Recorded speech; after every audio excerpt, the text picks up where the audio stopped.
Selamat pagi, selamat datang di channel YouTube DNA Pengusaha. Kami membangun channel ini adalah untuk memberikan inspirasi positif kepada para pengusaha dan juga nanti kami akan banyak sekali memberikan kisah-kisah sukses para pengusaha yang sudah sukses di usia yang sangat muda.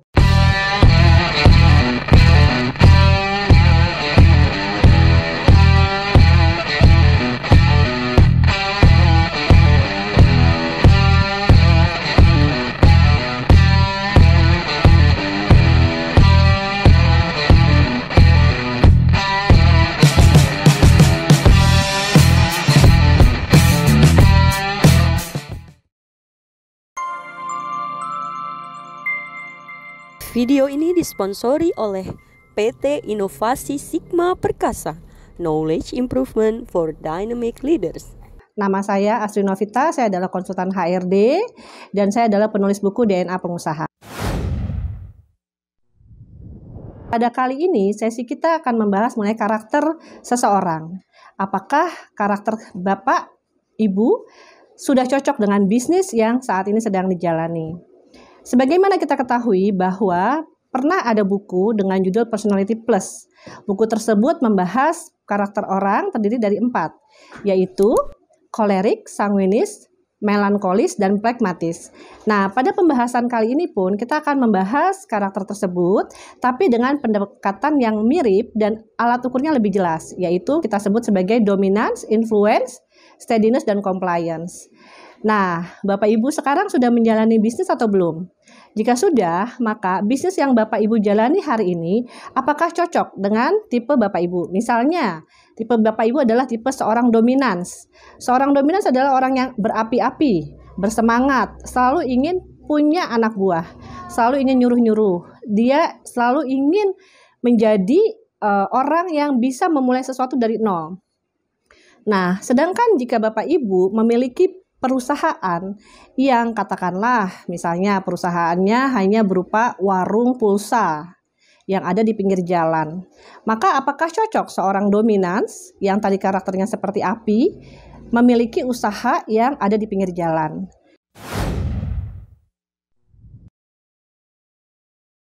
Nah, maka kita akan lakukan analisa dan pembahasan bahwa bisnis apakah yang cocok dengan karakter yang sudah kita miliki. Oke. Jika kita ingin mengetahui siapa saya, ya, maka perhatikan gambar ini, ya. Gambar ini adalah diagram Cartesius, di mana ada 2 karakter di atas, yaitu dominance dan influence, yaitu sosok yang product oriented atau result oriented. Sedangkan 2 titik yang di bawah yaitu steadiness dan compliance adalah orang yang proses oriented atau bekerja berdasarkan proses atau prosedur. Nah, adapun yang di sebelah kanan yaitu influence dan steadiness adalah 2 tipe yang sama dalam hal people oriented. Jadi kedua-duanya sangat fokus kepada people oriented. Sedangkan yang sebelah kiri yaitu C dan orang D memiliki kesamaan pada kedua-duanya adalah tipe orang task oriented. Jadi kalau ditanya siapakah orang yang paling suka hadir di acara pesta, acara arisan, maka jawabannya adalah tipe influence dan steadiness, yaitu tipe yang people oriented. Siapakah yang lebih suka lembur atau lebih suka berbisnis? Yang suka lembur, ya, bekerja adalah tipe dominan dan compliance atau task oriented. Ya, adapun orang-orang yang suka membuka sesuatu dari nol, ya, suka melakukan sesuatu yang lebih menginspirasi, itu adalah tipe dominan dan influence. Sedangkan tipe orang S dan C lebih berfokus pada prosedur dan sistem. Nah, kalau kita sudah tahu kita berada di posisi yang mana, apakah saya orang dominance atau influence, ataukah saya orang steadiness atau compliance, maka jenis pekerjaan atau jenis bisnisnya pun bisa dilakukan analisa. Jenis bisnis orang dominan seperti apa sih? Jenis bisnis orang influence seperti apa? Jenis bisnis orang steadiness seperti apa? Dan bagaimanakah jenis bisnis untuk orang compliance? Tentu teman-teman atau Bapak Ibu sudah mulai bisa membayangkan apakah bisnis yang digarap saat ini, yang ditekuni, memberikan kecocokan yang sangat tinggi, atau ternyata memang harus dibantu oleh rekan lainnya yang memiliki tipe yang berbeda. Kadang-kadang dalam bisnis kita perlu kolaborasi. Misalnya Bapak Ibu membuka usaha salon. Nah, usaha salon dipegang oleh orang dominans. Apa yang terjadi? Ya, pada saat pegang customer, ya, kemungkinan orang dominans itu kan akan sangat terburu-buru dalam bekerja. Maka akan sangat sulit sekali buat orang dominans ketika dia masuk ke bisnis salon, kecuali ketika dia hanya pegang dari aspek pengembangan bisnisnya saja. Jadi orang dominan ini fungsinya, misalnya contohnya kita tahu ya, McDonald's itu untuk cita rasa McDonald's-nya tidak dibangun oleh orang dominans. Tapi ketika dia menjadi 1000 gerai di seluruh dunia, maka itu orang dominans berkontribusi sangat luar biasa untuk pengembangan bisnisnya. Kira-kira seperti itu perannya orang dominans dalam sebuah bisnis yang terkait dengan kuliner, atau misalnya beternak ayam, beternak lele gitu ya, atau usaha salon. Biasanya orang dominans bukan yang memulai terlebih dahulu bagaimana menciptakan produknya atau berhubungan dengan customernya, tapi orang dominans yang akan mengembangkan bisnisnya. Oke, adapun orang-orang dominans adalah orang yang juga mampu untuk mengembangkan bisnis franchise ya. Nah, tipe orang dominan seperti apakah yang cocok sekali dengan bisnis franchise? Pembahasan ini menyangkut bahwa tipe dominans itu ada 3, yaitu dominans garis miring influence, dominan garis miring steadiness, dan dominan garis miring compliance. Nah, orang yang memiliki karakter dominans garis miring influence, maka dia adalah tipe yang bisa bekerja secara efektif. Efektif adalah hal yang penting ya. Kemudian kalau dia dominansnya garis miringnya steadiness, maka dia adalah tipe self motivation. Dia adalah orang yang nggak pernah berhenti bergerak. Jadi ketika punya perusahaan satu, dia ingin punya perusahaan menjadi 100, atau dia bisa merubah menjadi punya franchise ataupun punya sistem kemitraan atau reseller sehingga jumlah perusahaan menjadi banyak ya. Sedangkan orang dominan garis miring compliance ya, itu dia adalah orang yang sangat suka bekerja dengan kebebasan atau freedom. Anda tipe dominans yang mana? Halo. Lalu bagaimana jika ternyata Anda adalah orang influence? Nah, Anda bisa bayangkan ya Raffi Ahmad ya. Raffi Ahmad itu kan dia selalu naik ke atas panggung ya. Dia tidak pernah lelah loh itu naik ke atas panggung seperti itu. Nah, bisa dipastikan beliau adalah seorang influence yang tidak punya steadiness, atau dia tuh sama sekali nggak bisa diem orangnya. Dia selalu antusias, energik. Jadi energinya tuh luar biasa ya teman-teman ya. Jadi jangan dibayangkan untuk Anda yang tipenya steadiness. Kalau Anda tipe steadiness bisa bekerja seperti Raffi Ahmad itu kayaknya agak sulit ya, bisa seperti itu ya gitu.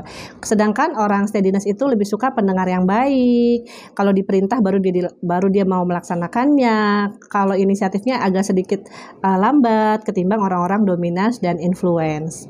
Nah, jadi orang-orang influence itu ya kita tahu contohnya adalah orang-orang yang dia membangun personal brandingnya terlebih dahulu, seperti Luna Maya, Raffi Ahmad, termasuk Atta Halilintar. Nah, kemudian setelah mereka membangun personal brandingnya selesai, baru mereka bersamaan pelan-pelan mereka bangun yang namanya perusahaan.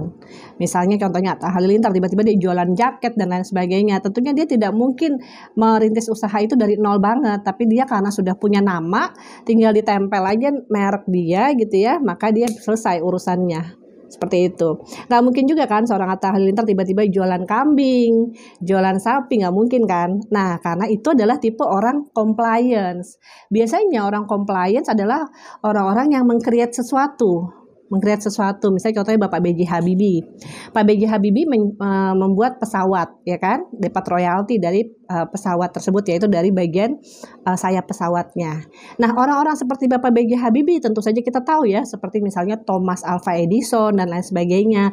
Itu mereka adalah orang-orang yang bisa meng-create sesuatu dari nol, tapi itu sebagai sebuah karya. Pada saat karyanya sudah jadi, kadang-kadang mereka juga bingung bagaimana membuat ini menjadi punya nilai bisnis.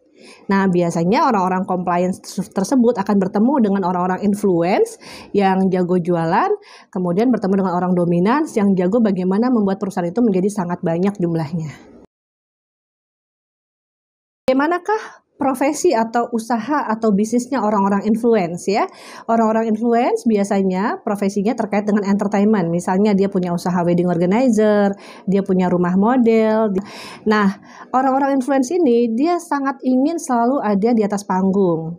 Atau kalau tidak di atas panggung ya dia traveling. Jadi bisnis-bisnis yang terkait dengan hal-hal seperti itu sangat disukai oleh orang-orang influence. Jadi terkait dengan entertainment ya. Nah, adapun orang-orang steadiness adalah orang-orang yang suka dengan kerjaan-kerjaan yang administratif, kerjaan-kerjaan yang diulang-ulang ya, kerjaan yang dia harus menjadi pendengar yang baik ya. Nah, maka kerjaan ini sangat disukai oleh orang dominan tuh yang biasanya yang tidak terlalu banyak tantangannya. Nah, jika Anda orang steadiness dan ingin jadi pengusaha, pasti Anda punya effort yang sangat luar biasa untuk jadi pengusaha. Kenapa? Karena jadi pengusaha itu harus punya kemampuan untuk suka dengan tantangan. Itu berbeda dengan karakter orang steadiness. Yang kedua, harus suka ambil resiko. Orang steadiness sangat tidak suka ambil resiko. Yang ketiga, orang steadiness harus juga mampu menjadi seorang leadership. Nah, itu juga tidak mudah bagi orang steadiness. Nah, orang steadiness ini akan berhasil menjadi pengusaha ketika dia berkolaborasi, ya. Yang kedua, ketika dia sudah sangat mahir dalam bidangnya. Misalnya katakanlah punya usaha logistik. Model-model seperti kita sebut saja lah ya sekarang nama-nama yang sedang terkenal ya kayak semacam Lion Parcel ya, Tiki, JNE itu bisa dikelola oleh orang-orang steadiness tapi dengan situasi bahwa dia sudah sangat expert di bidang tersebut, misalnya sudah 10 tahun. Baru dia bisa di bidang itu. Atau misalnya buka usaha salon. Dia bisa, tapi dia sudah pernah misalnya jadi karyawan di salon selama 10 tahun sehingga dia akhirnya bisa. Nah, bagaimana jika orang steadiness ya, ternyata dia belum punya expertise lebih dari 10.000 jam, kemudian menjadi pengusaha. Ya, dia harus berjuang, dia harus ikutan kursus, seminar, kewirausahaan, dia harus punya mentor, dia harus minta di coaching dan lain sebagainya sehingga dia bisa jadi pengusaha, ya. Atau cara paling cepat adalah dengan berkolaborasi. Nah, namun ada bisnis-bisnis yang sangat mudah yang sangat disukai oleh orang-orang steadiness. Misalnya, tadi sudah saya kasih contoh ya, warung pulsa. Misalnya ada pulsa, bisnis pulsa ya. Bisnis pulsa itu kan gampang banget ya. Modalnya kecil, juga dapat untungnya juga ya nggak apa-apa kecil ya, tapi repeat ordernya mungkin besar ya. Nah, kenapa bisnis pulsa itu gampang? Karena itu sama seperti kita jualan beras. Semua orang butuh yang namanya pulsa. Siapa sih di antara kita yang nggak pernah beli pulsa setiap katakanlah 1 minggu sekali atau 1 bulan sekali? Nah, maka bisnis seperti ini sudah ada di captive market ya. Kita sebut bisnis yang pembelinya sudah jelas, captive market. Itu biasanya orang steadiness gampang untuk masuk ke bisnis itu ya. Jadi kalau ada jualan pulsa, jualan sembako ya, terus misalnya jualan katakanlah mie ayam, jualan apa, pokoknya intinya pekerjaan yang dimana pembelinya adalah sudah pasti lewat di tempat itu. Misalnya kita jualan es cincau katakanlah di dalam sebuah mall gitu ya, atau bahkan bisa juga jualan katakanlah toko tas ya, toko baju dan lain sebagainya, tapi sudah ada pembelinya lewat di mall, tinggal beli gitu aja ya. Itu nggak terlalu rumit buat orang steadiness. Nah, sedangkan untuk satu tipe lagi yaitu orang compliance. Orang compliance itu suka dengan yang detail. Jadi kalau kita punya rumah makan di pinggir jalan ya, tapi cita rasanya sangat enak, sangat lezat, itu biasanya tidak dimiliki oleh orang dominance, influence dan steadiness, tapi dimiliki oleh orang compliance ya. Karena orang compliance bisa menciptakan katakanlah koki gitu ya. Dia bisa menciptakan sesuatu dari nol. Dari misal katakanlah ada ayam nih ya, katakanlah kita tahulah ayam yang sangat terkenal kan misalnya KFC gitu ya, kita rasanya seperti itu. Nah dia bisa lagi misalnya bikin ayam geprek, ayam penyet dan lain sebagainya yang sekarang juga lagi naik daun banget ya gitu ya. Nah tapi yang bikin itu kan bukan si orang influence yang sangat terkenal. Kita tahu ya orang influence yang sangat terkenal punya salah satu ayam geprek ya. Nah tapi yang bikinnya pertama kali pasti adalah kokinya. Nah, jadi si koki inilah yang sebetulnya harusnya punya rumah makan tersebut. Tapi kadang-kadang orang yang bisa masaknya nggak punya uang. Sehingga akhirnya dia pakailah orang-orang influence untuk membeli perusahaannya. Jadi mereka berkolaborasi. Itu makanya kita nggak usah kaget ya kalau artis-artis ya yang sudah sangat terkenal seperti Ruben Onsu dan lain sebagainya bisa memiliki rumah makan dan itu langsung bisa punya 100 katakanlah seperti itu ya, kedai atau rumah makan geprek gitu ya. Karena apa? Karena dia sudah di backup langsung oleh orang-orang yang di dapur ya. Orang-orang dapurnya udah selesai lah masalahnya, cita rasanya udah oke, sehingga untuk brandingnya cukup dikasih nama artis gitu ya. Kemudian akhirnya usahanya meledak. Ya, itu perbedaan antara tipe orang dominance, influence, steadiness, dan compliance dalam berbisnis.